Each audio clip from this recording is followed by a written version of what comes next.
કને જે તે કને ધર્મ કિનેરી में बहुविध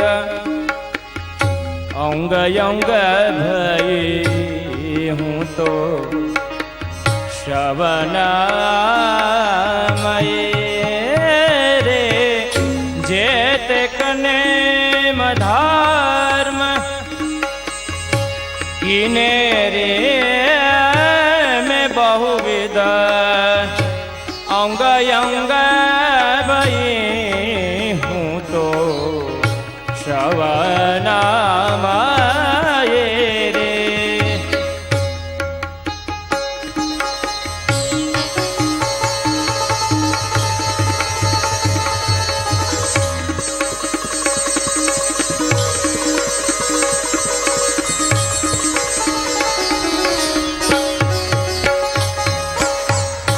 नंददास जाके सवान सुने यह गति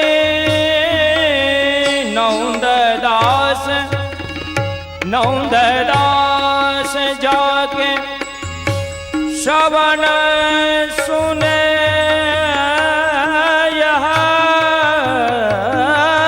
गति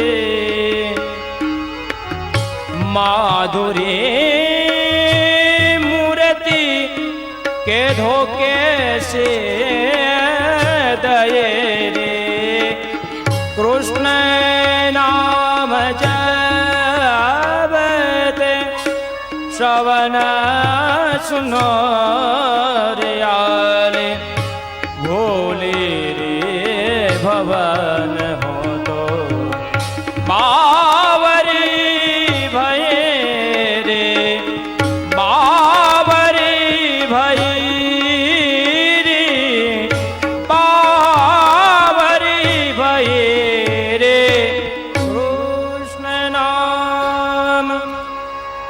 ગોપીજનો કહે છે કે હજી પ્રભુનું નામ શ્રવણ કરતા જ આ ગતિ થઈ તો દર્શન કરતા કોણ જાણે અમારું શું થશે.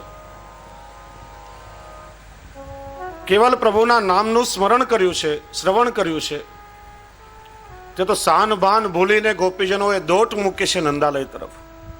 પ્રથમ સંબંધ કર્ણની સાથે થયો. નંદાલયમાં આવ્યા ત્યારે ઠાકોરજીના એ સ્વરૂપાનંદની પ્રભુના લાવણ્યામૃતનું પાન કર્યું, ઠાકોરજીના દર્શન કર્યા છે. બીજો સંબંધ થયો દ્રષ્ટિની સાથે ને પ્રભુના એ અલૌકિક સ્વરૂપના દર્શન થતા જ ઠાકોરજીના સ્વરૂપ પ્રત્યે હૃદયમાં પ્રેમ પ્રગટ થઈ ગયો. પ્રથમ દર્શને જ વ્રજભક્તોને અલૌકિક સ્નેહ પ્રગટ થઈ ગયો.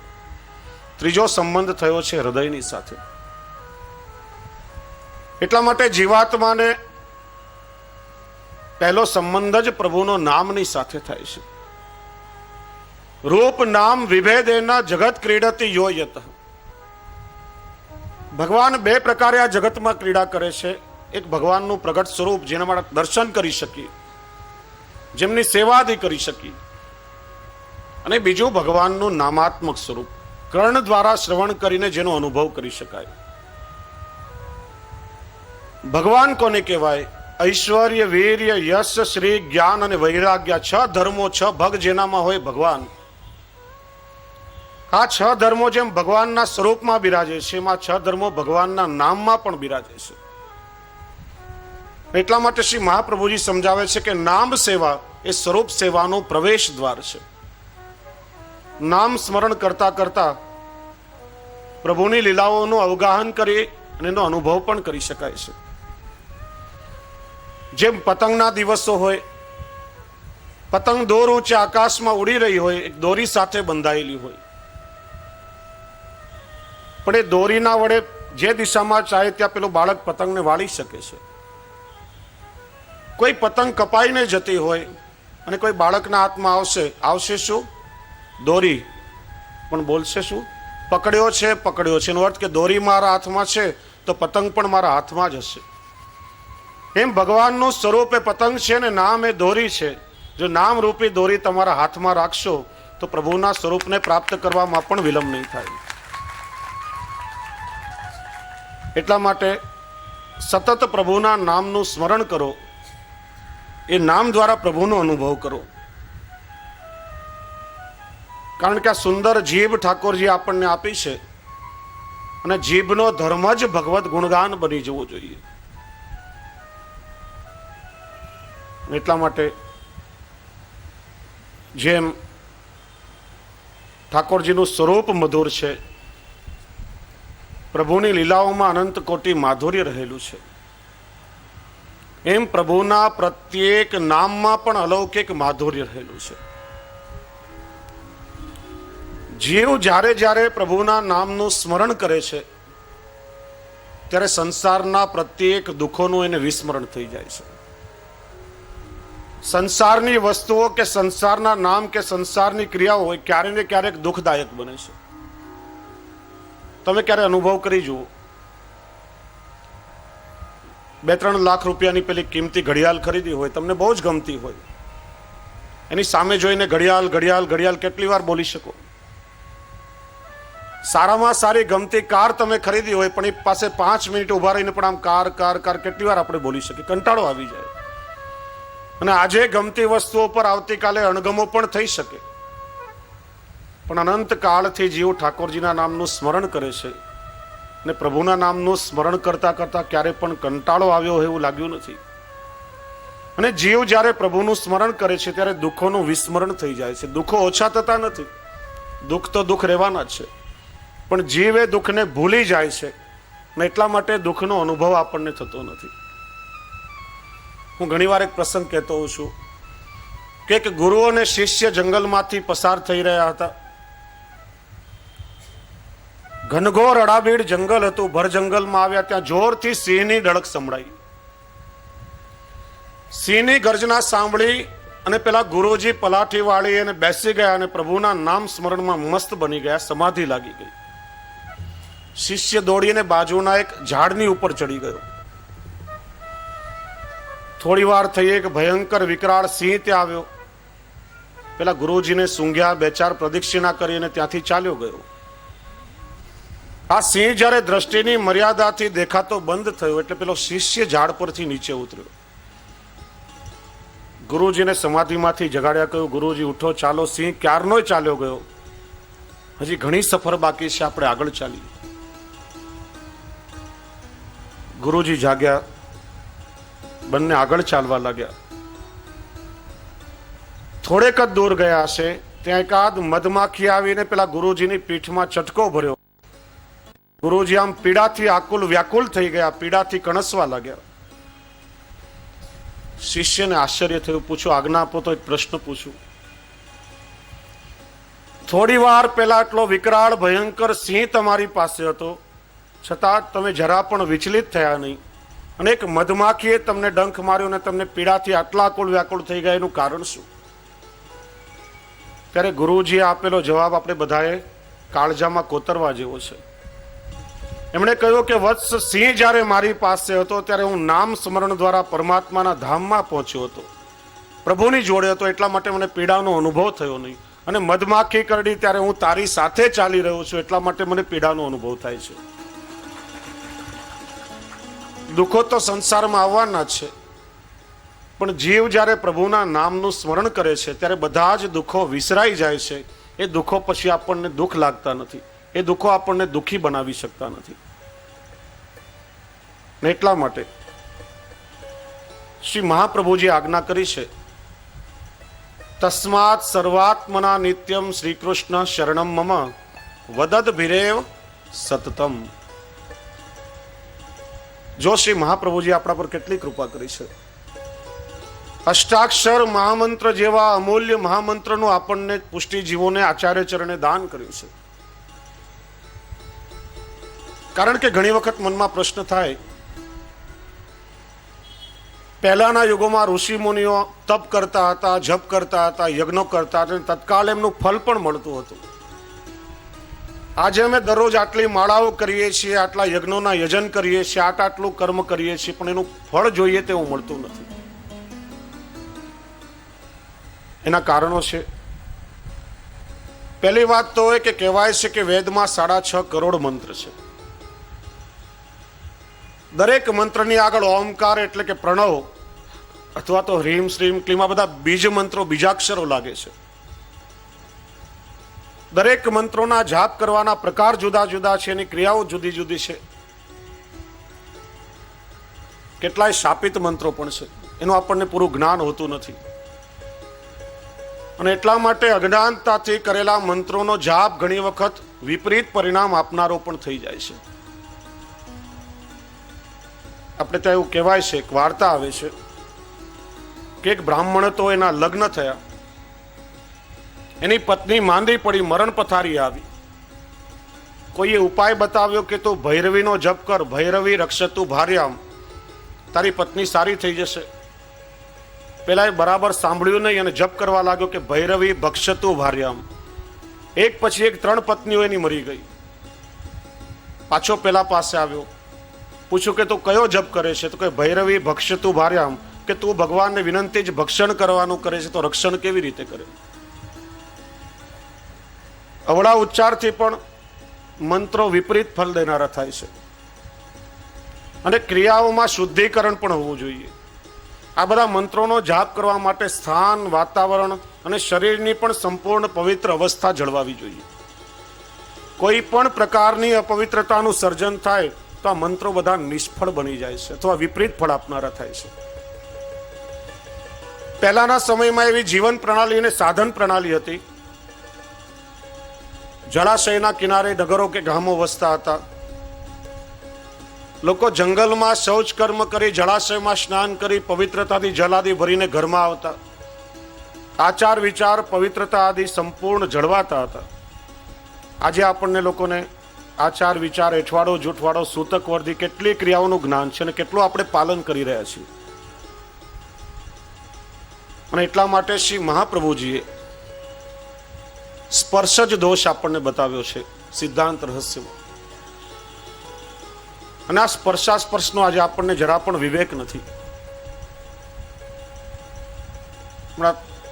ગયા વર્ષે આપણે ત્યાં એક હાસ્ય કલાકાર આવ્યા હતા, એને એક બહુ સરસ વાત કહેલી કે પહેલાના સમયમાં લોકો ખાતા ઘરમાં અને જતા બહાર. આજે ઊંધું કે લોકો ખાય છે બહાર અને જાય છે ઘરમાં.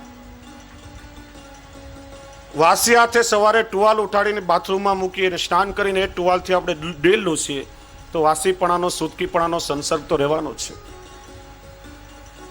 બહારથી આવીને પણ આપણે હાથ પગ ધોયા વગર ઘરમાં સ્પર્શ કરીએ તો આ ઘણી બધી એવી ક્રિયાઓ છે કે જેના કારણે સ્પર્શાસ્પર્શ રહેતો જ હોય છે. એટલા માટે આ બધા મંત્રો નિષ્ફળ બને છે. જ્યારે શ્રી મહાપ્રભુજીએ વિચાર કર્યો કે ભવિષ્યમાં કલિયુગના જીવો કદાચ ઠાકોરજીની સેવાથી વિમુખ થાય પણ પ્રભુનું નામ પણ જો જીવને ફલાત્મક નહીં થાય તો જીવની શું ગતિ થશે? એટલા માટે શ્રી આચાર્ય ચરણે કોઈ પણ પ્રકારના પ્રણવ કે બીજાક્ષર વગર વિશુદ્ધ શ્રી કૃષ્ણ શરણમ મમ અષ્ટાક્ષર મહામંત્રનું જીવાત્માને દાન કર્યું છે. અને સર્વ સિદ્ધિને આપનારો એવો અલૌકિક મહામંત્ર છે. એક એક અક્ષરમાં એક એક અલૌકિક સામર્થ્ય રહેલું છે. શ્રી શબ્દનું ઉચ્ચારણ જ્યારે કરીએ ત્યારે સૌભાગ્યની પ્રાપ્તિ થાય છે, જીવ ધનવાન થાય છે અને રાજાને પણ અત્યંત પ્રિય થાય છે. કૃ શબ્દના ઉચ્ચારણથી જીવાત્માના સમગ્ર પાપનો નાશ થાય છે. સ્ન શબ્દથી આધિદૈવિક, આધિભૌતિક અને આધ્યાત્મિક ત્રિવિધ તાપોનું, ત્રિવિધ દુઃખોનું શમન થાય છે. શ શબ્દના ઉચ્ચારણથી જન્મ મરણનું દુઃખ દૂર થાય છે. ર શબ્દના ઉચ્ચારણથી જીવાત્માને પ્રભુ સંબંધી જ્ઞાન પ્રાપ્ત થાય છે. ણમ કહેવાથી ભગવાન શ્રી કૃષ્ણના સ્વરૂપમાં દ્રઢ ભક્તિ થાય છે. પહેલો મ શબ્દ ઉચ્ચારવાથી કૃષ્ણ રૂપી પરમ રત્ન બતાવનાર આપણા ગુરુના સ્વરૂપમાં પ્રીતિ થાય છે. અને બીજા મ શબ્દના ઉચ્ચારણથી શ્રી હરિની સાથે સાયુજ્ય થાય છે અને જીવનો પુનર્જન્મ થતો નથી. આ અષ્ટાક્ષર મહામંત્ર એમાં અલૌકિક સામર્થ્ય રહેલું છે અને વૈષ્ણવ અવારનવાર આપણે એનું ગાન પણ કરીએ છીએ. સુણ સાહેલી મહામંત્ર છે શ્રી કૃષ્ણ શરણમ મમ, અને બધાએ સાથે મળીને એનું ગાન કરવાનું છે. સુણ સાહેલે મહામંત્ર છે શ્રી કૃષ્ણ શરણમ મમ.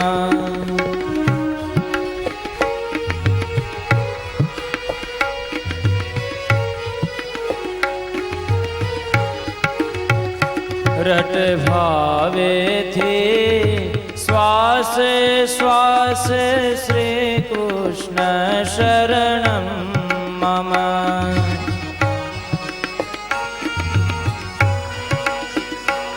બધા તાળી વગાડીને ગાન કરો સાથે. સુણ સાહેલી મહામંત્ર છે શ્રી કૃષ્ણ શરણમ મમ.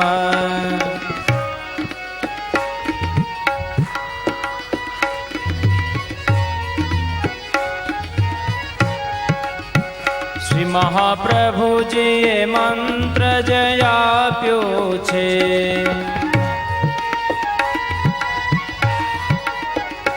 એ શરણ સિદ્ધ કરનારો છે.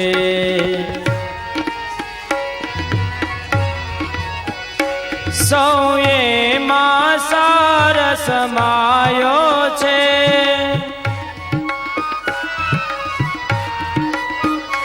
સુણ સાહેલી મહામંત્ર છે શ્રી કૃષ્ણ શરણમ મમ.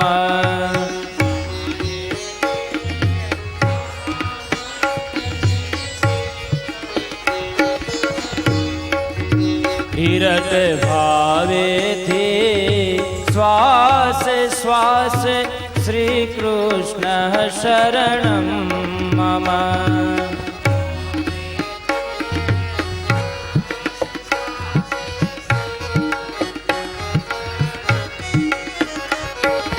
શ્રી સૌભાગ્ય પાવે છે.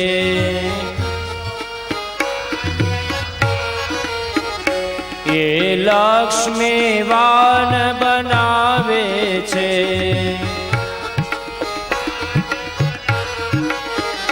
વળી નૃપ સુપ્રિય બનાવે છે. ત્રિસુણ સાહેલી મહામંત્ર છે શ્રી કૃષ્ણ શરણમ મમ.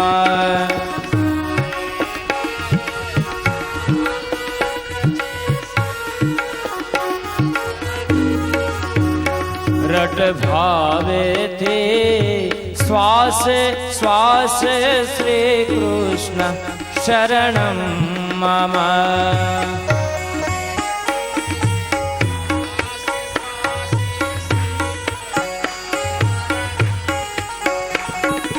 સકલ પાપને શોષે છે. સ્નેહ ત્રિવિધ તાપ નસાવે છે. સ્નેહ ત્રિવિધ તાપ સમાવે છે.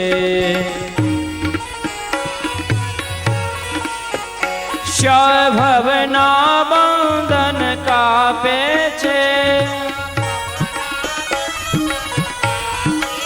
હરિસુણ સાહેલી મહામંત્ર છે શ્રી કૃષ્ણ શરણમ મમ.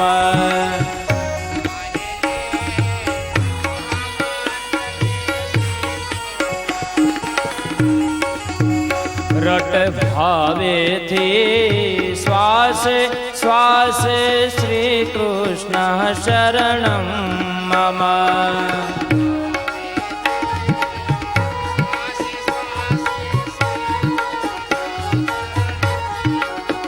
રથી થાય જગત જીવ બ્રહ્મતણો. વળી થાય જ્ઞાન હરિ સંબંધનું.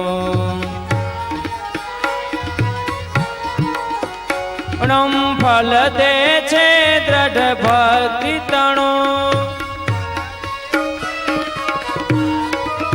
હરિ સુણ સાહેલે મહામંત્ર છે શ્રી કૃષ્ણ શરણમ મમ.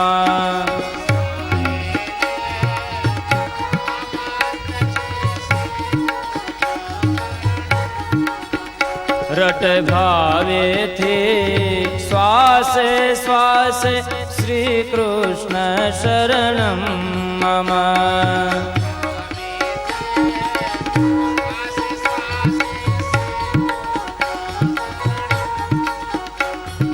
ગુરુમાં વાલ કરાવે છે, હરિ હીરો ગુરુ બતાવે છે. માં સાયુજ મુક્તિ અપાવે છે, હરિ સુણ સાહેલી મહામંત્ર છે શ્રી કૃષ્ણ શરણમ મમ.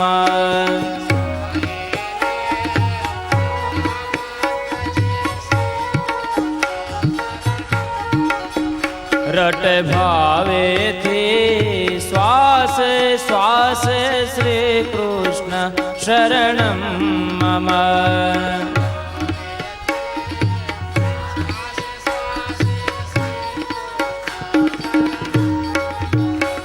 આ મંત્ર મૂલક એવો છે,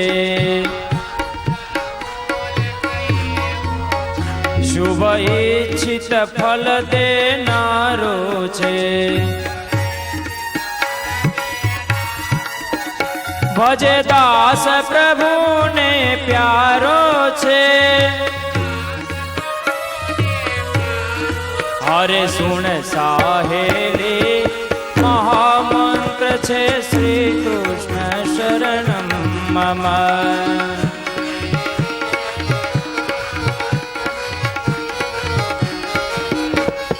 હરે રટ ભાવેથી શ્વાસે શ્વાસે શ્રી કૃષ્ણ શરણમ મમ.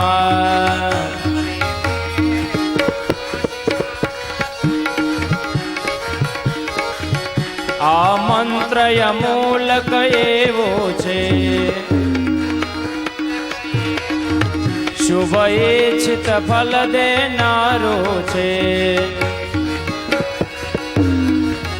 ભજે દાસ પ્રભુને પ્યારો છે,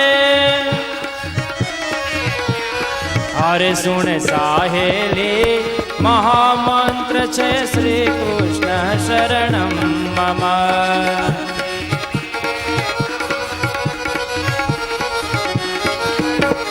હરે રટ ભાવેથી શ્વાસે શ્વાસે શ્રી કૃષ્ણ શરણમ મમ.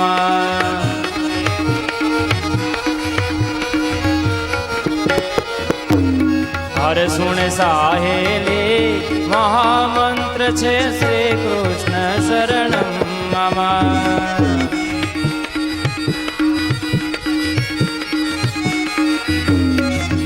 હરે મહામંત્ર છે શ્રી કૃષ્ણ શરણમ મમ.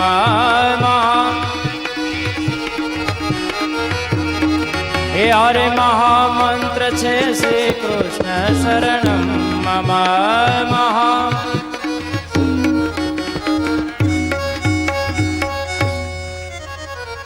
શ્રી કૃષ્ણ શરણમ મમ દરેક મંત્રોના સારરૂપ શ્રી મહાપ્રભુજીએ કૃપા કરી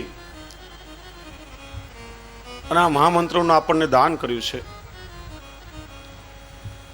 દયારામભાઈ એક ચંદ્રાવળામાં ખૂબ સુંદર નિરૂપણ કરે છે. દયારામભાઈના ચંદ્રાવળાનું જો ભક્તિ પોષણ આપણે જોઈએ તો લગભગ શિક્ષાપત્રોનો જ સાર એની અંદર સમાયેલો છે. અનેક ચંદ્રાવળા શિક્ષાપત્રમાં શ્રી હરિરાયજીની આજ્ઞાઓની સાથે ચરિતાર્થ થાય છે.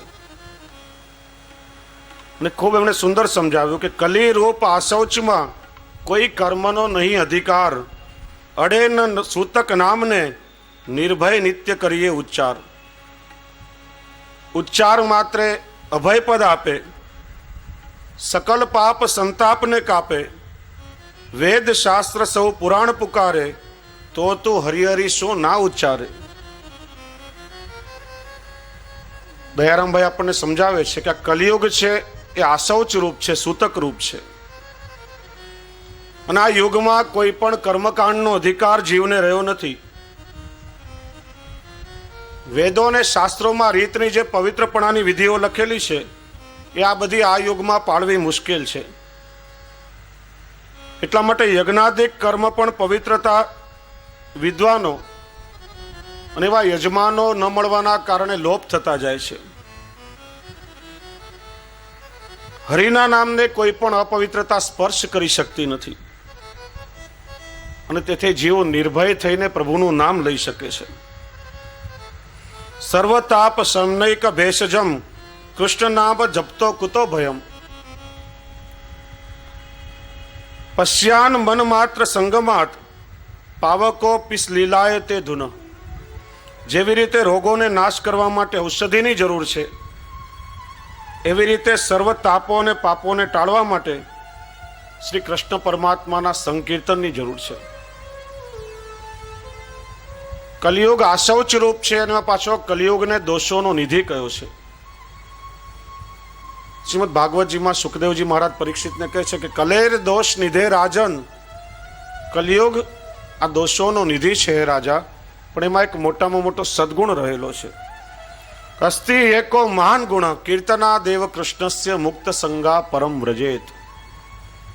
દોષોના નિધિરૂપ કલિયુગમાં એક મોટામાં મોટો સદગુણ છે કે ભગવાન શ્રી કૃષ્ણનું નામ લેતા જ બધા સંગોથી મુક્ત થઈ અને જીવાત્મા પરમ ગતિને પ્રાપ્ત થાય છે. ગોપી ગીતમાં પણ ગોપીજનો ગાય છે વિરચિતા ભયમ વૃષ્ણિ ધૂર્યતે શરણ મીયુષામ સંસ્કૃતેર ભયાત. સંસારના દુઃખોથી ભયભીત બનેલા જીવો હે પ્રભુ આપના શરણમાં આવવા માત્રથી અને આપના નામ સ્મરણથી નિર્ભય બને છે. એટલા માટે શ્રી મહાપ્રભુજી આપણને આજ્ઞા કરે છે તસ્માત સર્વાત્મના નિત્યમ શ્રીકૃષ્ણ શરણમ મમ. અષ્ટાક્ષરનું સ્મરણ વૈષ્ણવોએ નિત્ય કરવું. બીજો કોઈ પણ મંત્ર કરવાની આવશ્યકતા નથી. કેવલ વિશુદ્ધ હૃદયથી તમે અષ્ટાક્ષરનું સ્મરણ કરશો, શ્રદ્ધા અને દ્રઢતાપૂર્વક કરશો, તો સર્વ સિદ્ધિઓને આપનારો એવો અલૌકિક મહામંત્ર છે. પણ એ મંત્રનો જાપ કેટલા પ્રમાણમાં કરવો જોઈએ? કોઈ કહેશે 5 માળા કરો, કોઈ 11 માળા કરો એમ કહેશે, કોઈ એમ કહેશે કે હું તો દરરોજ 108 માળા કરું છું. પણ શ્રી મહાપ્રભુજી આપણને સમજાવે છે કે કેટલી સંખ્યામાં કરવો જોઈએ. તો કે સતતમ, ભારપૂર્વક આજ્ઞા કરી છે. અહર્નિશ મનને એવી ટેવ પાડો કે અંતઃકરણમાં સતત ભગવદ નામનું સ્મરણ ચાલ્યા કરે. શ્રી મહાપ્રભુજીના સમયમાં કૃષ્ણ ચૈતન્ય કરીને બીજા સમકાલીન મહાપુરુષ થયા. ગોવર્ધન માનસી ગંગા ઉપર બંને મહાનુભાવોએ ભગવદ વાર્તા કરી. કૃષ્ણ ચૈતન્યએ કહ્યું કે હું મારા શિષ્યોને દિવસમાં 1.25 લાખ વખત ભગવાનનું નામ લેવાની આજ્ઞા કરું છું. ગાયના શિંગડા પર રાઈનો દાણો ટકે એટલી વાર પણ જો પ્રભુનું નામ લેવામાં આવે તો જીવનો ઉદ્ધાર થઈ જાય. પ્રયોગ કરો, ગાયના શિંગડા પર રાઈનો દાણો મૂકો, કેટલી વાર ટકી શકે? ક્ષણ માત્ર. અર્થાત કે ક્ષણ માત્ર એકવાર પણ જીવ પ્રભુનું નામ લે તો પણ જીવનો ઉદ્ધાર થઈ જાય. જે અજામિલે એકવાર નામ લીધું ને ઉદ્ધાર થઈ ગયો. શ્રી મહાપ્રભુજીએ કહ્યું હું મારા સેવકોને અહર્નિશ સતત નિરંતર ભગવદ નામ લેવાની આજ્ઞા કરું છું. કારણ કે ગાયના શિંગડા ઉપર રાઈનો દાણો ટકે એટલી વાર પણ જો પ્રભુનું નામ છૂટી જાય તો આ કલિયુગ દોષોનો ભંડાર છે. કઈ ક્ષણે આસુરાવેશ આવીને લાગશે એની ખબર સુદ્ધા નહીં પડે. અત્યારે પ્રભુનું નામ લીધું, અત્યાર સુધી કરેલા દુષ્કૃત્યો ગયા, પણ હવે પછી કરેલા કર્મોનું શું? એટલા માટે શ્રી મહાપ્રભુજી આજ્ઞા કરે છે સતતમ. પ્રભુનું નામ લેવા માટે કોઈ ગણતરીની આવશ્યકતા નથી.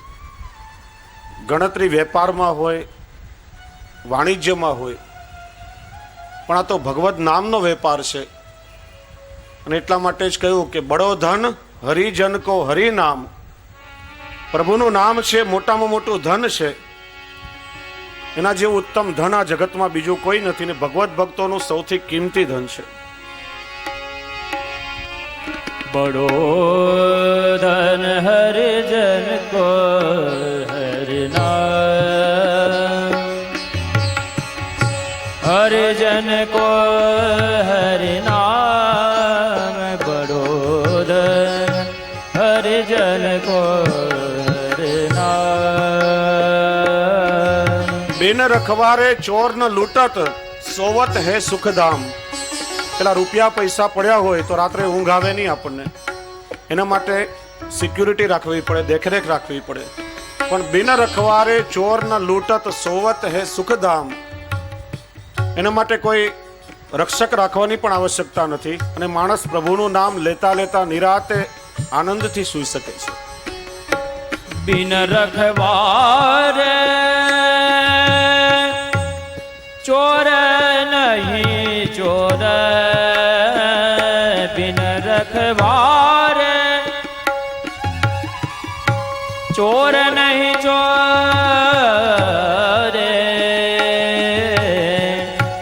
सोवत है सुखदाम, सोवत है सुखदाम.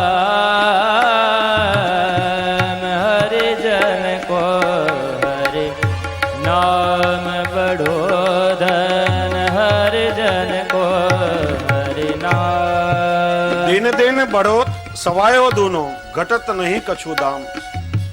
કરોડો રૂપિયા હોય પણ એ વાપરતા વાપરતા એક દિવસ ખલાસ પણ થઈ જાય. આ તો કહે છે કે દિન દિન જેમ જેમ વાપરીએ બઢત સવાયો દૂનો, જેટલું પ્રભુનું નામ લેશું બમણું ચોગણું એમાં વૃદ્ધિ જ થતી જશે. ક્યારે પણ એમાં કોઈ પણ પ્રકારની કમી કે ઉણપ આવવાની નથી. दिन दिन बढ़त करत, दिन दिन बढ़त सवायो दोनो, या में घटत नहीं कछु या में घटत नहीं कछु दाम. दिन दिन बढ़त, दिन दिन बढ़त.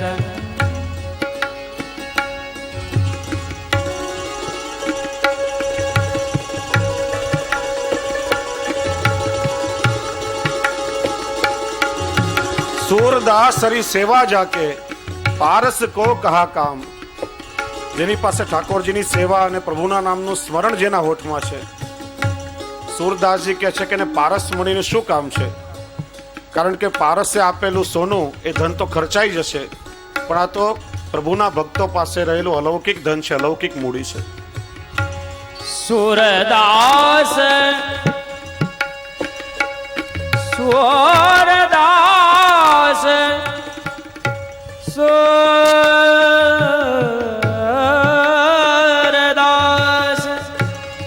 હરિ સેવા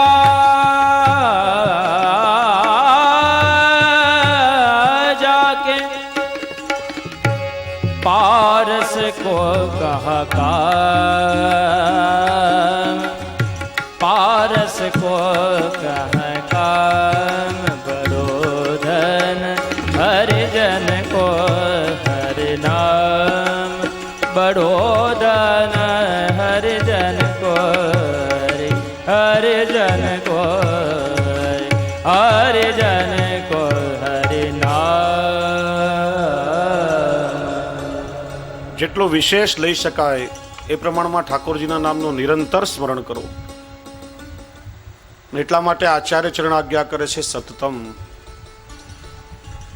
ક્યારેક બેસીને વિચારો કે આપણે માળા કરીએ છીએ, બોલીએ છીએ શું શું બોલો છો તમે? માળા ફેરવીએ છીએ, કરીએ છીએ ને માળા ફેરવીએ છીએ. અને પણ કેવી રીતે? શ્રી કૃષ્ણ આમ ફ્રન્ટિયર મેલની જેમ સ્પીડમાં ગાડી દોડે. એકવાર નામ લેવાયું ન લેવાયું 4-5 પારા પટપટ ફરી જતા હોય. અને વળી પાછું ચિત્ત બીજે ક્યાંય ભટકતું હોય. માળા ફેરવતા ફેરવતા આપણે ક્યારે ફરી જઈશું એની ખબર સુદ્ધા નહીં પડે. માળાનો એક એક મણકો ફરતા ફરતા હૃદય કમળની એક એક પાખડીઓ ખુલવી જોઈએ. ધ્યાનથી સાંભળશો તો પ્રત્યેક મણકામાં તમને શબ્દ સંભળાશે. માલા કહેતી હૈ તુજકો તું ક્યાં ફેરેગા મુझको. माला कहती है तुझको तू क्या फेरेगा मुझको. फेर ले इस जग से मुंह तेरा तो मैं पार उतारू तुझको. એક એક નામનું જેમ સ્મરણ થાય એમ ચિત્તને સ્થિરની એકાગ્રતા થવી જોઈએ. ચિત્ત પ્રભુમય બની જવું જોઈએ. પર ત્યાં કાઠિયાવાડમાં એક ગામ, એમાં ગોરધનદા કરીને એક બાપા દરરોજ સવારે વહેલા ઉઠે, તળાવના કિનારે જાય, ઝાડ પર પેલી નિસરણી લગાડે, ને તો પેલો કબૂતરનો માળો હોય ને ઉપાડીને ત્યાંથી ખસેડે, બીજા ઝાડ પર નિસરણી લગાડીને ચડે, ત્યાં કબૂતરનો માળો મૂકીને કાગડાનો માળો ત્યાંથી ઉપાડે, ત્રીજા ઝાડ પર હોલાના માળીની જગ્યાએ મૂકે. આ કરતા કરતા એક ભાઈ એક દિવસ એને જોઈ ગયા. પૂછ્યું, ગોરધનદા આ શું કરો છો? કે થોડા દિવસ પહેલા આપણા ગામમાં કથા નહોતી? તો કે હતી ને. અરે બાપુ બોલ્યા કે દરરોજ માળા ફેરવજો. આ માળા ફેરવું છું. માળા કરતા કરતા, અને એમાં પણ કોઈ સંખ્યાની આવશ્યકતા નથી. સતતમ, હાથ કોઈ પણ ક્રિયા કરે, પગ ક્યાંય પણ ચાલતા હોય, મનની અંદર બીજા એક માળાના મણકા સતત ફરતા રહેવા જોઈએ, જેને નામ સ્મરણ કહેવામાં આવે છે.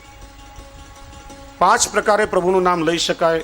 મંત્રાત્મક નામોનો જાપ માળાના અવલંબનથી આપણે કરીએ છીએ. માળા એ આધાર છે, અવલંબન છે આપણી ક્રિયાનું જ્ઞાન રહે એટલા માટે. ચોક્કસ 5, 11, 21 શક્ય એટલી માળાનો નિયમ તમે રાખો. નિયમથી જીવનમાં નિયમિતતા આવે છે. આપણે અધિક મહિનામાં, શ્રાવણ મહિનામાં નિયમો શા માટે લઈએ છીએ? કારણ કે નિયમ લેશું તો ચિત્તને સ્મરણ રહેશે કે આ લીધેલો નિયમ છે, અને એનાથી જીવનમાં નિયમિતતા આવશે. પણ એ પછી અટકી જવાનું નથી. માળાની એ સંખ્યાઓ પૂરી થાય પછી નામ સ્મરણની પ્રક્રિયા શરૂ થઈ જાય. ત્રીજો પ્રકાર છે નામ સંકીર્તન સાથે મળીને સમૂહમાં બધાયનું ગાન કરી શકે. ચોથું ભગવદ લીલા ગુણગાન કીર્તનની પદ્ધતિ. અને 5મું છે ભગવદ નામની કથા, સત્સંગ, શ્રવણ દ્વારા પણ પ્રભુની નામ સેવા થઈ શકે. અને એટલા માટે શ્રી આચાર્ય ચરણ આજ્ઞા કરે છે, સતતમ અહર્નિશ પ્રભુના નામનું સ્મરણ રાખો. બોલીએ શ્રી વલ્લભાધીશ શ્રી વલ્લભ વિઠ્ઠલ ગિરધારે યમુના જોકે બલિહારે.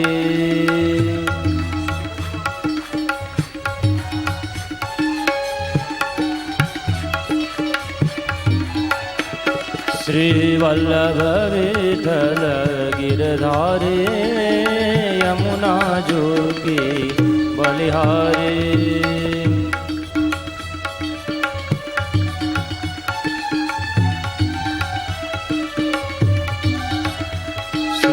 वल्लभ विठ्ठल गिरधारे यमुना जो के बलिहारे.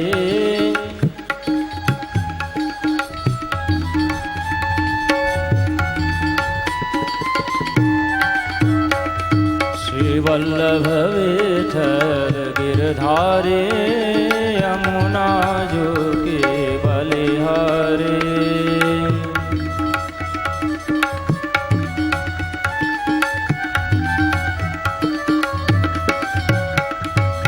जय यमुना से गोवर्धननाथ महाप्रभु श्री विठ्ठलनाथ. जय यमुना श्री गोवर्धननाथ. તાળીઓ ગોળમાં આળસ આવે બધાને. श्री विठ्ठलनाथ. बोलो वल्लभ विठ्ठल गिरधारे यमुना जोगे बलिहारे. बोलो वल्लभ. જો આ તાળીઓ વગાડીએ એમાં પણ વિજ્ઞાન રહેલું છે અને બહુ સિદ્ધ વાત છે. મેં કહ્યું ને કે આપણે ત્યાં કોઈ પણ ક્રિયાઓ વ્યર્થ નથી બતાવી. આપણો જે હાથ છે એ આખા શરીરનું સ્વિચ બોર્ડ કહેવાય છે. એક્યુપ્રેશર પદ્ધતિમાં શરીરનું કોઈ પણ અંગ દુખતું હોય, કોઈ પણ બીમારી હોય, તો હાથમાં પોઈન્ટ આપીને એની સારવાર કરવામાં આવે છે. એટલા માટે જ આપણે ત્યાં ભજન સંકીર્તન કરતી વખતે આમ બે હાથે આ રીતે આમ નહીં, આ રીતે બે હાથે આમ તાળીઓ વગાડવી જોઈએ, કે જે રીતે આપણા હાથના બધા પોઈન્ટ અપાય. દરરોજ ખાલી અડધો કલાક નિયમપૂર્વક તમે તાળી વગાડો અને સિદ્ધ વાત છે 500 ડાયાબિટીસ જેનો એ ચાલ્યું જાય છે. શરીરના સાંધાના દુખાવા, માથાના દુખાવાનો રોગ બધું જ તમારું દૂર થઈને શરીર નિરોગી થશે. એટલા માટે આપણા પૂર્વજોએ આ પદ્ધતિ બનાવી છે કે દરરોજ નામ સંકીર્તન તાળીઓની સાથે કરવું જોઈએ. એટલા માટે એની પાછળ પણ ખૂબ સુંદર કારણ છે. પૂજ્ય ચરણીયા પધાર્યા છે, આપણા સૌના પર કૃપા વિચારીને બિરાજે. આપણે સૌ હૃદયથી આપનું અભિવાદન કરીએ, આપને વંદન કરીએ. ચર્ચા આપણે કરી રહ્યા હતા, મનોરથી પરિવાર પૂજ્યશ્રીને માલ્યાર્પણ કરશે.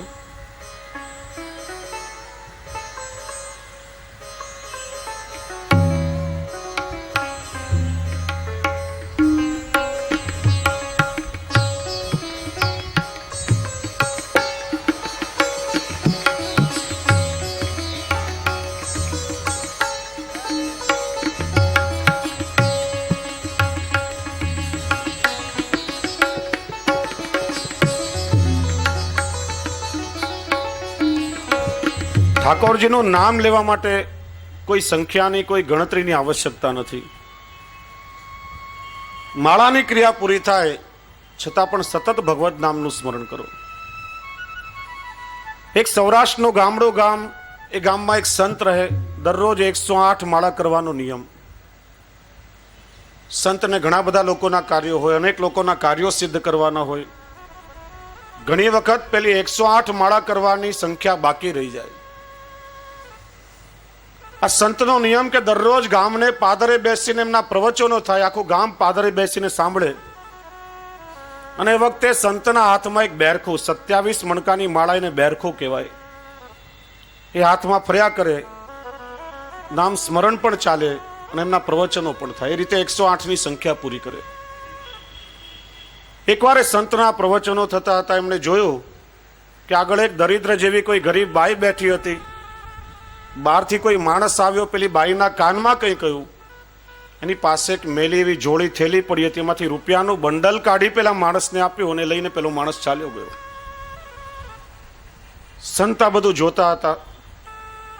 વ્યાખ્યાન પૂરું થયું, બધા સંતના ચરણ સ્પર્શ કરવા આવ્યા. પેલી બાઈ પણ આવી. સંતે પૂછ્યું, બેન તને કઈ વાંધો ન હોય તો એક પ્રશ્ન પૂછું. કઈ પૂછો ને બાપજી, મને શું વાંધો? બેન, મારું પ્રવચન જ્યારે ચાલતું હતું, કોઈ માણસ બહારથી આવ્યો, તારા કાનમાં કંઈ કહ્યું, તે રૂપિયાનું બંડલ એને આપ્યું ને લઈને ગયો, બધું શું હતું? કેવું બાપજી, અરે તો મારો ધણી હતો, મારા કાનમાં આવીને કહ્યું 300-400 રૂપિયા જોઈએ છે, એટલે રૂપિયા મેં એમને આપ્યા. સંતે કહું, બેન પણ તે રૂપિયા ગણ્યા વગર એમને મેં આપી દીધા. એટલે બાઈ કે, મહારાજ, મારા ધણીને જોઈતા હતા અને ધણીને દેવા માટે મારે ગણવાની શું જરૂર? અને એ વખતે સંતે પોતાના હાથમાંથી માળા છોડી દીધી કે ગરીબ બાઈ જો પોતાના ધણીને દેવા માટે રૂપિયા ન ગણતી હોય તો એ ધણીનું નામ લેવા માટે મારે ગણતરીની શું જરૂર? પ્રભુનું નામ લેવા માટે કોઈ સંખ્યા ગણવાની આવશ્યકતા નથી. એટલા માટે શ્રી મહાપ્રભુજી ભારપૂર્વક આજ્ઞા કરે છે, સતતમ. ચિત્તને એવી ટેવ પાડો કે અર્નિશ અંતઃકરણમાં અષ્ટાક્ષરનું સ્મરણ ચાલ્યા કરે. બે વસ્તુથી બચાશે. એક તો મુખરતા દોષ, જેની પૂર્વમાં આપણે ચર્ચા કરી. મનમાં જો પ્રભુના નામનું સ્મરણ હશે તો વ્યર્થની વાણીનો વ્યય કરવાથી આપણે બચી જશું. પ્રયોગ કરી જુઓ, ઘરમાં બધી જ તકલીફ, ક્લેશ, કજિયા બધું જ દૂર થઈ જશે. બીજો ફાયદો એ થશે કે આપણે ચાલતા ફરતા હોઈએ, જાણે કીડી મકોડા જેવા સૂક્ષ્મ જીવ જંતુઓ પગની નીચે આવે, આપણને એનું જ્ઞાન પણ હોતું નથી. એ વખતે જો મનમાં પ્રભુના નામનું સ્મરણ હોય તો જીવ હાનિના અપરાધથી આપણે બચી જઈએ અને ભગવદ નામના પ્રભાવથી એ જીવનો પણ ઉદ્ધાર થઈ જાય. એટલા માટે સતત પ્રભુના નામનું સ્મરણ કરો. એટલે જ દયારામભાઈ એક બીજા ચંદ્રાવળામાં ખૂબ સુંદર કહે છે કે નામે અજામિલ ઉદ્ધાર્યો, નામે તાર્યા શિવે બહુ પાપી, અવળે નામે વાલ્મીકી તાર્યો, અર્ધે ગુણિકા ગતિ આપી. આપી ગતિ ઇત્યાદિક બહુને જેણે જેણે આશ્રય કર્યો તે સૌને બે અક્ષરમાં બધોય સાર જેણે લહ્યો તે પામ્યા પાર સેવો શ્રી કૃષ્ણ કૃપાળ. દયારામભાઈ સમજાવે છે કે જન્મથી પાપ કરવા વાળો જીવ જેને ક્યારે પણ જિંદગીમાં સુકૃત કર્યું જ નથી, આખું જીવનભર પાપનું આચરણ કર્યું, પણ અંતિમ સમયમાં પુત્રને બોલાવવા માટે કેવલ નારાયણ નામનું સંબોધન કર્યું. એકવાર લીધેલા પ્રભુના નામના કારણે યમના દૂતો ભાગી ગયા અને દેવના દૂત લાવીને સ્વર્ગમાં લઈ ગયા. નામે અજામિલ ઉદ્ધાર્યો, નામે તાર્યા શિવે બહુ પાપી. શિવ શિવ કરતા શિવે ઘણાનો ઉદ્ધાર કરી નાખ્યો. અવળે નામે વાલ્મીક તાર્યો. નારદ મુનિએ રામ નામનો મંત્ર વાલ્મીકીને આપ્યો, પણ પૂરું સાંભળ્યું નહીં ને મરા મરા મરા એવું કરવા લાગ્યા, ઊંધું નામ લેવા લાગ્યા. જો બીજા બધા મંત્રો છે એમાં પરિવર્તન થવાથી વિપરીત ફળ આપે, પણ આ તો પ્રભુનું નામ છે, હરિનું નામ છે. વાલ્મીકી અવળું નામ લીધું, છતાં પણ પ્રભુની એવી કૃપા થઈ કે મહર્ષિ વાલ્મીકી થયા અને રામના રાજ્ય તિલક સુધી આખું રામાયણ એમણે લખી નાખ્યું. પણ જ્યારે સીતાજીનો રામચંદ્રજીએ ત્યાગ કર્યો અને વાલ્મીકીના આશ્રમમાં આવ્યા, ત્યારે એમને જ્ઞાન થયું કે પ્રભુની આ લીલાનું તો મને સમજણ જ હતી નહીં. ન જણાવ્યું જાનકીનાથે કે કાલે શું થવાનું છે. મારી રામાયણ અધૂરી રહી ગઈ. પણ અવળા નામે વાલ્મીકીને ગતિ આપી, અર્ધે ગુણિકા ગતિ આપી. પેલી વેશ્યાએ ખાલી રા શબ્દનો ઉચ્ચાર કર્યો અને એના પ્રાણ નીકળી ગયા, તો પણ પ્રભુએ એને સદગતિ આપી. દયારામભાઈ સમજાવે છે કે ભગવાન શ્રી કૃષ્ણના નામમાં એટલું અપાર સામર્થ્ય રહેલું છે કે આ કલિયુગમાં સર્વશ્રેષ્ઠમાં શ્રેષ્ઠ એ ભગવાન શ્રી કૃષ્ણનું નામ છે. અને એટલા માટે શ્રી આચાર્યચરણ આપણને અહીંયા આજ્ઞા કરે છે, મુખરતા દોષથી બચવું હોય તો સતત પ્રભુના નામનું સ્મરણ કરો. નામ કેશવનું કર્ણમાં પડતા સૌ થાય પવિત્ર, શરદ ઋતુના સંગથી જેમ નિર્મળ નીર વિચિત્ર. વર્ષા ઋતુ આવે, નદીનું પાણી બધું ડોળું થઈ જાય, પણ શરદ ઋતુનો પ્રારંભ થતા જ જેમ ઝરણા વહેવા લાગે ને નદીનું બધું જળ નિર્મળ થઈ જાય, એમ માણસના અંતઃકરણમાં કેટલીય મલિનતાઓ ભરેલી હોય છે. પ્રભુનું નામ લેવાથી એ રીતે બધી જ મલિનતાઓ ડોળાશ દૂર થઈ જાય અને માણસનું અંતઃકરણ પવિત્ર બને છે. પણ પ્રભુનું નામ આપણે સૌ લઈએ, પણ એ નામ લેવા માટે પણ એક શરત બતાવી છે કે ભગવદ નામમાં આપણને શ્રદ્ધા હોવી જોઈએ. એનું કારણ સંદિગ્ધો હિ હતો મંત્ર. નામ સ્મરણ આપણે કરીએ અને નામમાં જો શ્રદ્ધા નહીં હોય, પ્રભુ તો કૃપાળુ છે, એની ઈચ્છા હોય તો કોઈ પણ રીતે જીવનો ઉદ્ધાર કરે છે, પણ શ્રદ્ધાપૂર્વક જો પ્રભુનું નામ લેશું તેનું આપણને જોઈએ તેવો અલૌકિક અને પૂર્ણ ફળ મળશે. વૈરાગીનો પ્રસંગ યાદ કરો. શ્રી ગુસાઈજીનો સેવક થયો, વિનંતી કરી, કૃપાનાથ આ બ્રહ્મ સંબંધ લીધા પછી સેવા કરવાની આજ્ઞા કરો છો. હું તો વૈરાગી છું, ચારે તરફ ભટકું છું, હું પ્રભુને શું સુખ આપી શકું? મારા ઉદ્ધારનો એ કોઈ પ્રકાર મને બતાવો. ત્યારે શ્રી ગુસાઈજી આજ્ઞા કરી કે વૈરાગી, શ્રદ્ધાથી અષ્ટાક્ષર મંત્ર શ્રી કૃષ્ણ શરણમ મમનું સ્મરણ કરજો. વૈરાગી 2-3 દિવસ મુકામ કરતો જાય, એક ગામથી બીજે ગામ ભ્રમણ કરતો જાય. એક ગામમાં આવ્યો, એક વિધવા બાઈનો 20 વર્ષનો એકનો એક પુત્ર સર્પના દંશથી મૃત્યુ થયું હતું. આખું ગામ રુદન કરે, પેલી બાઈ હૈયા ફાટ કલ્પાંત કરે. આ વૈરાગીથી એનું દુઃખ સહન થયું નહીં. સાચો વૈષ્ણવ કોને કહેવાય કે કોઈ પણ દુઃખી વ્યક્તિને જોવે ત્યારે પ્રત્યેકનું કષ્ટ દૂર કરવામાં હંમેશા તત્પર રહેતો હોય. મરેલા દીકરાના પાસે બેઠો, માથા પર હાથ ફેરવવા લાગ્યો ને મનમાં કંઈક બોલ્યો. ત્યાં તો પેલો મૃત પુત્ર આળસ મરડીને બેઠો થયો, સજીવન થયો. બધાને આશ્ચર્ય થયું. પૂછ્યું કે મહારાજ કયો મંત્ર બોલ્યા કે જેનાથી આ મૃત દીકરો જીવતો થયો? ગામમાં ઘણા વૈષ્ણવ હતા. વૈરાગી કે મંત્ર તમે બધા જાણો છો, એ મંત્ર બીજો કોઈ નહીં, શ્રી ગુસાઈજીએ મને આપેલો અષ્ટાક્ષર મહામંત્ર શ્રી કૃષ્ણ શરણમ મમ છે. ગામના લોકો કહેવા લાગ્યા કે આની તો દરરોજ અમે કેટલીય માળાઓ કરીએ છીએ. પેલો વૈરાગી કે તમે માળા કરો છો પણ જે દિવસે મારા જેવી શ્રદ્ધા તમારી અંદર થઈ જશે તે દિવસે મંત્ર તમને પણ સિદ્ધ થઈ જશે. આપણે સૌ દરરોજ અષ્ટાક્ષરનું સ્મરણ તો કરીએ છીએ, પણ પેલા વૈરાગીને શ્રી ગુસાઈજીના વચનમાં જેવી શ્રદ્ધા હતી આપણી અંદર એવી આવશે ત્યારે અષ્ટાક્ષર આપણને એવો સિદ્ધ થશે કે જેમ ચાચા હરિવંશજી માટે કહેવાતું કે રાત્રે સૂતા ત્યારે એમના રોમ રોમમાંથી અષ્ટાક્ષરનો ધ્વનિ સંભળાતો હતો. એમ આપણે સૌ પણ અષ્ટાક્ષરમય બની જશું, કૃષ્ણમય બની જશું. એટલા માટે શ્રદ્ધાથી અષ્ટાક્ષરનું સ્મરણ કરો. શૈરાયજી બીજા કર્તવ્યનું નિરૂપણ કરે છે કે વાણીનો નિરોધ કરો, આવશ્યક હોય એટલી વાણીનો ઉપયોગ કરો. કારણ કે બીજાને માઠું લાગે, કોઈનું દુઃખ થાય, અવિવેક થાય એવી વાણી બોલશો એનાથી મુખરતા દોષ લાગશે. એટલા માટે વાણીનો નિગ્રહ કરો અને બાકીના સમયમાં સતત ભગવદ નામનું સ્મરણ કરો. વૈષ્ણવના ત્રીજા કર્તવ્ય વિશે શ્રી હરિરાય પ્રભુચરણ આપણને આજ્ઞા કરે છે. પ્રભુમાં ચિત્ત પરોવી નિત્ય એકાગ્રતાથી તમે ઠાકોરજીની સેવા કરો. ઘરનું કામકાજ આપણે બધું કર્યું, લૌકિક વ્યવહાર પણ પ્રભુમય બનીને નિભાવ્યો, વાણીનો નિગ્રહ કર્યો, પણ એ પુષ્ટિજીવનું મુખ્ય કર્તવ્ય છે. હરિરાય પ્રભુચરણ આપણને સમજાવે છે કે નિત્ય ઠાકોરજીના સ્વરૂપમાં ચિત્ત પરોવી અને એકાગ્રતાથી પ્રભુની સેવા કરો. શ્રી મહાપ્રભુજીના માટે આજ્ઞા કરે છે ચેતસ તત્ પ્રવણમ સેવા. સેવા એ માત્ર ઠાકોરજીને જગાડ્યા, શિંગાર કર્યા, સ્નાન કરાવીને પોઢાડી દીધા, થોડી બહુ ક્રિયાઓ નથી. સેવાનો અર્થ થાય કે આપણા ઇન્દ્રિયો સાથે ચિત્તનું પણ પ્રભુના સ્વરૂપમાં સંપૂર્ણ એકાગ્ર થઈ જવું, એકરૂપ થઈ જવું, પ્રભુમાં લીન બની જવું. ત્યારે એ સેવા આપણને ફલરૂપા થશે. એટલા માટે શ્રી હરિરાય ચરણ આજ્ઞા કરે છે સેવાપી કાયિકી કાર્ય નિરુદ્ધે નૈવ ચેતસા.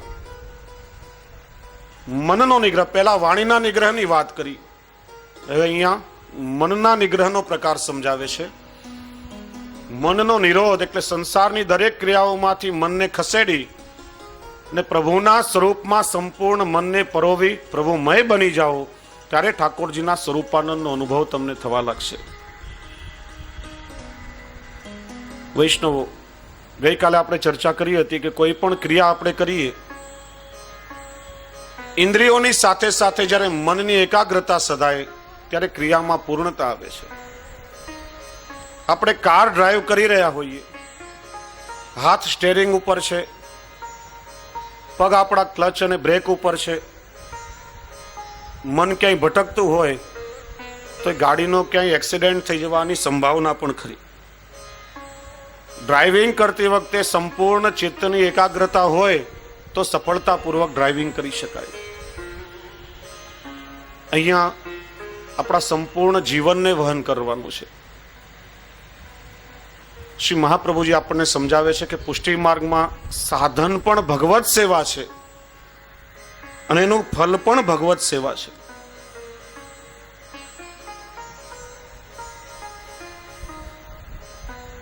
ચાર પગથિયા આપણે ચડીએ છીએ: પ્રેમ, આસક્તિ, વ્યસન અને તન્મયતા. પ્રેમ અને આસક્તિ સુધીની સેવા એ સાધન અવસ્થાની સેવા છે, અને એ સેવા જ્યારે ફલદશામાં આપણને પહોંચાડે છે ત્યારે વ્યસન અને ત્યાર પછી તન્મયતા કે સંપૂર્ણ પ્રભુના સ્વરૂપમાં જીવનું તાદાત્મ્ય સર્જાય છે. એટલા માટે આગળ શ્રી હરિરાય ચરણ એ પણ આજ્ઞા કરે છે કે સેવા સ્વતઃ કરવી. એ પ્રકાર આગળ આપણે વિસ્તારથી સમજશું. અને આ બહુ મોટો વૈજ્ઞાનિક સંદર્ભ છે. આપણે જ્યારે આપણા હાથે ઠાકોરજીની સેવા આપણા ઘરમાં કરીએ ત્યારે પ્રથમ તબક્કે ઠાકોરજીના સ્વરૂપમાં પ્રેમ પ્રગટ થાય છે, પ્રભુના સ્વરૂપમાં અનુરાગ પ્રગટ થાય છે. આ જ તફાવત વેસ્ટર્ન કલ્ચર અને ઇન્ડિયન કલ્ચર, પશ્ચિમની સંસ્કૃતિ અને ભારતની સંસ્કૃતિ વચ્ચે રહેલો છે. પશ્ચિમની સંસ્કૃતિમાં 4-6 મહિનાનું બાળક થાય એટલે મા બાપ એને બેબી સિટિંગમાં મૂકીને પોતપોતાના કામ પર વળગે. રાત્રે વહેલા મોડા ઘરે આવે, બીજાના ભરોસે બાળક ઉછરતું હોય અને પછી જ્યારે પોતાની બુદ્ધિથી વિચાર કરતો થાય ત્યારે વિચારે, માએ કોઈ દિવસ પોતાના હાથે કોળિયો પણ મને ખવડાવ્યો નથી. માંદો પડ્યો ત્યારે કોઈ દિવસ મારી માએ મારા માટે ઉજાગરા કર્યા નથી, મારી ક્યારે પણ સેવા કરી નથી. ને એટલા માટે ત્યાં બાળકોને પોતાના મા બાપ સાથે ક્યારે પણ અટેચમેન્ટ હોતું નથી, ક્યારે પણ આત્મીયતા બંધાતી નથી. જ્યારે ભારતની સંસ્કૃતિમાં પિતા ભલે ધન ઉપાર્જન માટે કમાવા જાય, પણ મા દ્વારા સતત પોતાના બાળકનું લાલન પાલન અને પોષણ થતું હોય છે. બાળકને ભૂખ લાગી હોય તો મા પોતે ભૂખી રહીને પણ કોળિયો બાળકને જમાડે. બાળક માંદો હોય તો રાતભર ઉજાગરા કરી અને સતત પોતાના બાળકની સેવા મા કરતી હોય છે. પોતાના બાળકને હાથે તૈયાર કરે, માથામાં તેલ નાખે, ચોટી કરે. અને દુનિયાનો નિયમ છે કે દુનિયાનો કોઈ પણ કદરૂપામાં કદરૂપું બાળક હોય, એની મા માટે દુનિયાનું સૌથી સુંદર બાળક હોય છે. આપણા ઠાકોરજીની આપણા હાથે જ્યારે આપણે સેવા કરીએ ત્યારે વાત્સલ્ય પ્રગટ થાય, અનુરાગ પ્રગટ થાય. પ્રેમ ધીરે ધીરે આસક્તિમાં પરિણમે છે. જ્યાં સુધી પ્રભુના દર્શન નહીં થાય ત્યાં સુધી મનમાં બેચેની રહે. પ્રભુના દર્શન વગર ક્યાંય ગમે નહીં, સતત મનમાં તાલાવેલી લાગેલી રહે. ક્યારે ઝાંખી થશે, ક્યારે પ્રભુની સન્મુખ થઈશ. અને જ્યારે પ્રભુની સન્મુખ થઈએ, ઝાંખી કરીએ, ત્યારે આમ હૃદયને ઠંડક પહોંચે, ત્યારે મનને શાંતિ મળે.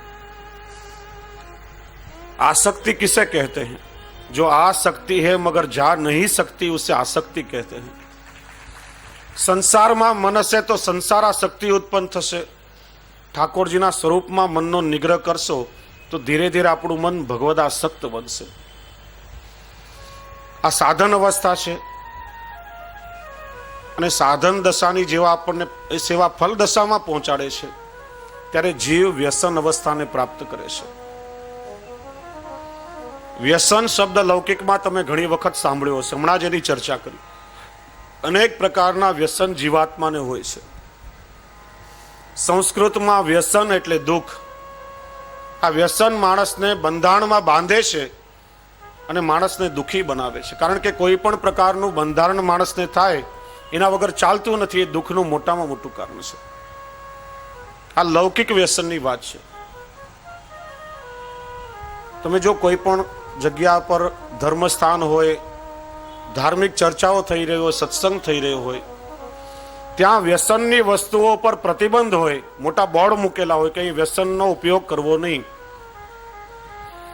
પણ કોઈ વ્યસની માણસ આવીને બેઠો હોય, બીડી પીવાની આદત હોય, તમે જો વ્યસનમાં કેટલી મોટી તાકાત છે કે પેલી 3 ઇંચની બીડી 6 ફૂટના માણસને ઉભો કરીને દરવાજાની બહાર ખેંચી જાય. એનું નામ વ્યસન. લૌકિક.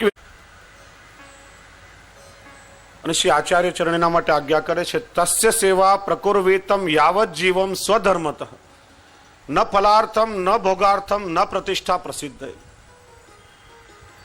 આ દેહમાં જીવ હોય, આપણા શરીરમાં પ્રાણ હોય, ત્યાં સુધી ઠાકોરજીની સેવા આપણું અનિવાર્ય કર્તવ્ય છે અને કર્તવ્યનું પાલન કરવું જોઈએ.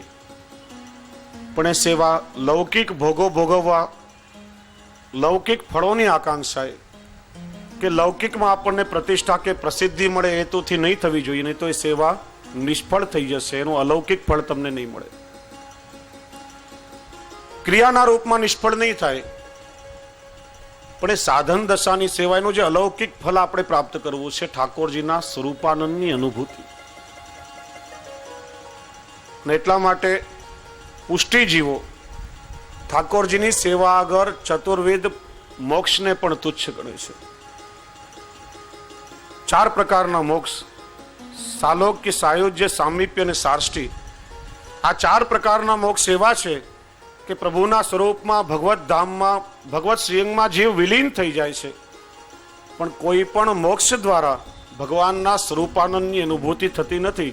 એટલા માટે જ ભગવદીઓ ગાય છે કે વ્રજ વાલુ રે વૈકુંઠ નહીં રે જાવું, ત્યાં મારો નંદકુંવર ક્યાંથી લાવું. ઠાકોરજીની સેવા એ જ એમના માટે સર્વોપરી મોક્ષ છે. એટલા માટે કોઈ લૌકિક ફળો કે લૌકિક ભોગો ભોગવવાની આકાંક્ષાએ નહીં. ઠાકોરજીની સેવા કરું, મારો વેપાર ધંધો સારી રીતે ચાલે, ઠાકોરજીની સેવા કરીશ તો મારા લૌકિક કાર્યો બધા સરળતાથી થઈ જશે, મારો વ્યવહાર ચાલશે. ઠાકોરજીની સેવા કરીશ તો લોકો મારી વાહ કરશે, લૌકિકમાં મારી પ્રતિષ્ઠા થશે. તમે જુઓ, ક્યારે કોઈ ભાઈને મળવા માટે જવાનું થાય, બહુ સેવાભાવી ભાવ હોય, આપણે એમની એપોઇન્ટમેન્ટ લઈએ, મળવાનો સમય આપણને આપે, આવતીકાલે 9 વાગે તમે બરાબર મળવા માટે આવજો. 9 વાગે આપણે અમને મળવા માટે જઈએ, ખબર પડે કે ભાઈ તો ઠાકોરજીની સેવામાં છે, દરરોજ 8 થી 10 વાગ્યા સુધીનો સમય સેવાનો છે. હવે 10 વાગ્યા સુધી તમે ઠાકોરજીની સેવા કરતા હો તો આવનાર વ્યક્તિને 10 વાગ્યા પછી બોલાવવો જોઈએ, પણ 9 વાગે નહીં બોલાવીએ તો એને ખબર કેમ પડે કે આપણે ઠાકોરજીની સેવા કરીએ છીએ? આપણે ઠાકોરજીની સેવા કરીએ